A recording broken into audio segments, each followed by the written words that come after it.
So I'm doing these tasting episodes to help you make your buying decisions more easily. And I've been drinking wines for a half century.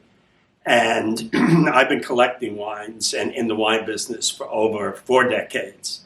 So hopefully, all my past experiences will help you make better buying decisions. Today, we're going to review some outstanding wines today that I've been going through recently. The first wine is Ridge Montebello Historic Vines 2014. This is a cellar selection. And my feeling about California wines, to me, I hold Ridge as the most prestigious winery in California. They've been making great wines since the early 60s, and they haven't missed a step. You can go through the 50 years that they've been making wines, and they were stellar in the beginning, and they're still at the top of their game. This wine, the Historic Vines, is a small section of old vines that they have up in Montebello. And what's strange about this wine is it is very elegant. And I was shocked how elegant this wine is, because Montebello is a big wine. It's California, but it's very balanced, ages well. But the Historic Vines had less of the obvious wood in the beginning, and it was just outright delicious. They only make a few hundred cases of this wine.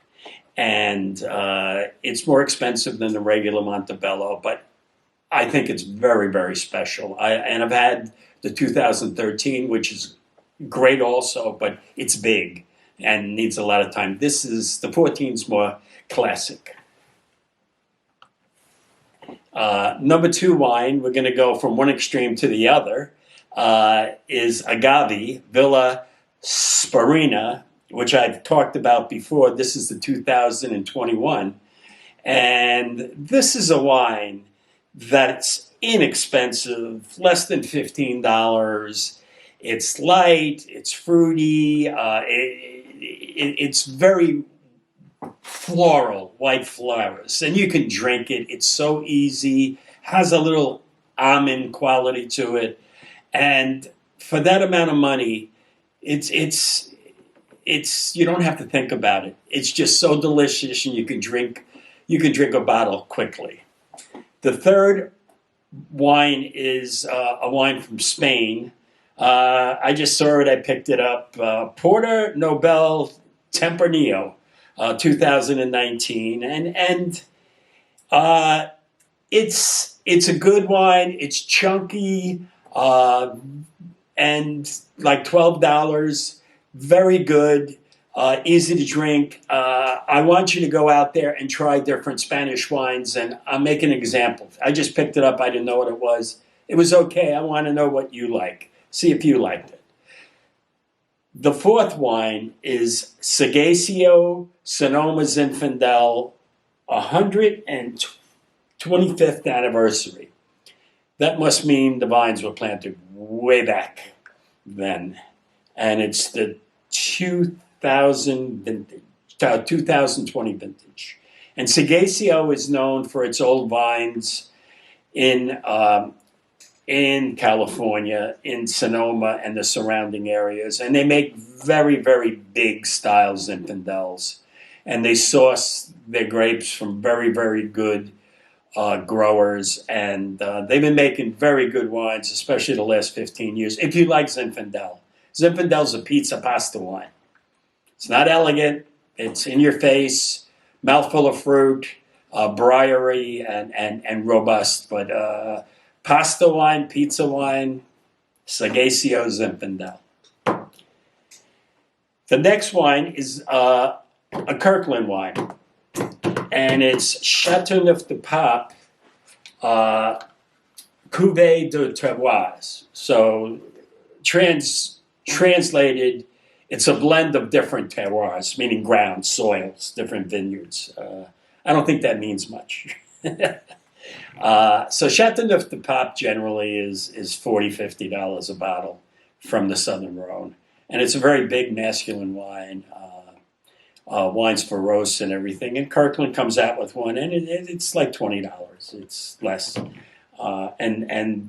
This is from a good vintage, 2020. And no, I don't think so.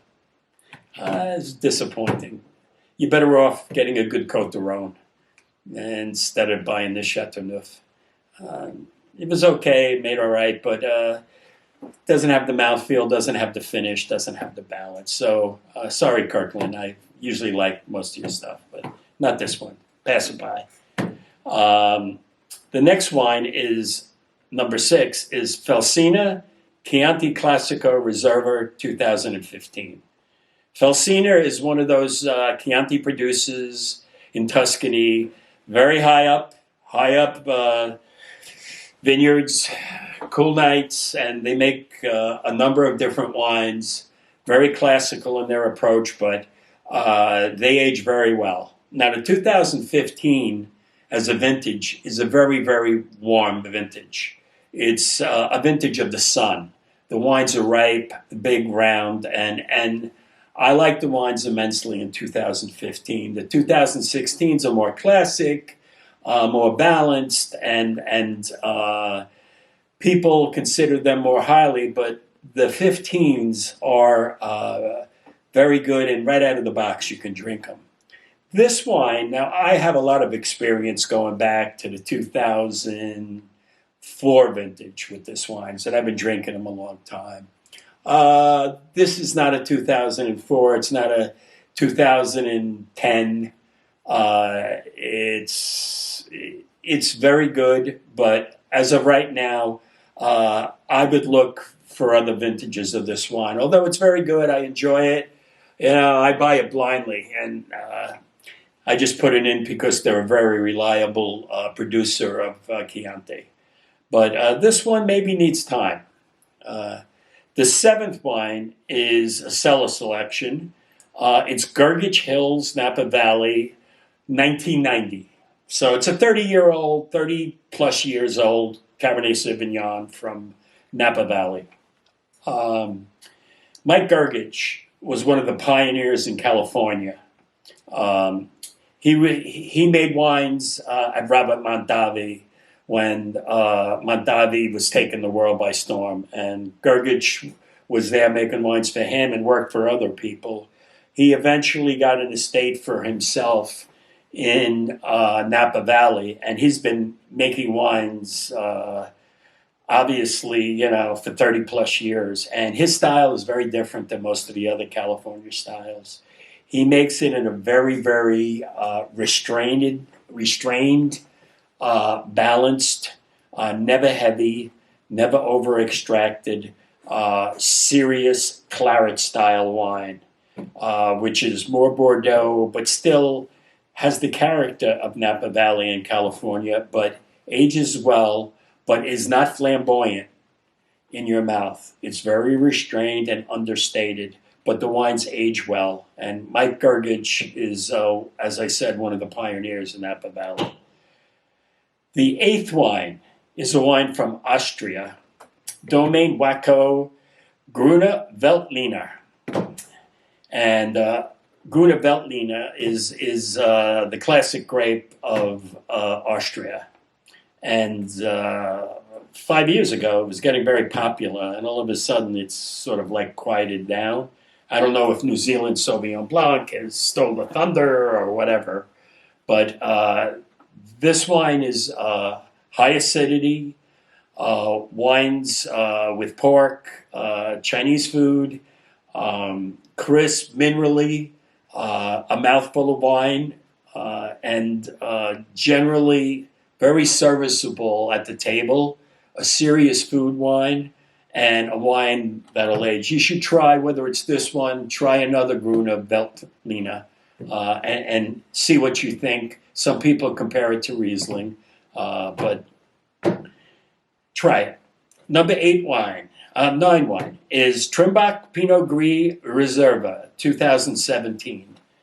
Now, for many years, 20 years, I sold the Trimbach wines in New York, and I consider myself an old friend of Jean-Michel Trimbach, and I never say a bad thing about their wine, so you have to understand that.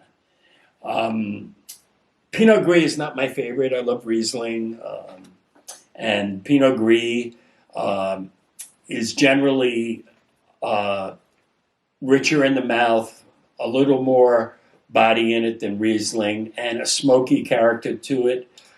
This wine I found very interesting, balanced, and delicious to drink, and it had flavor interest in it.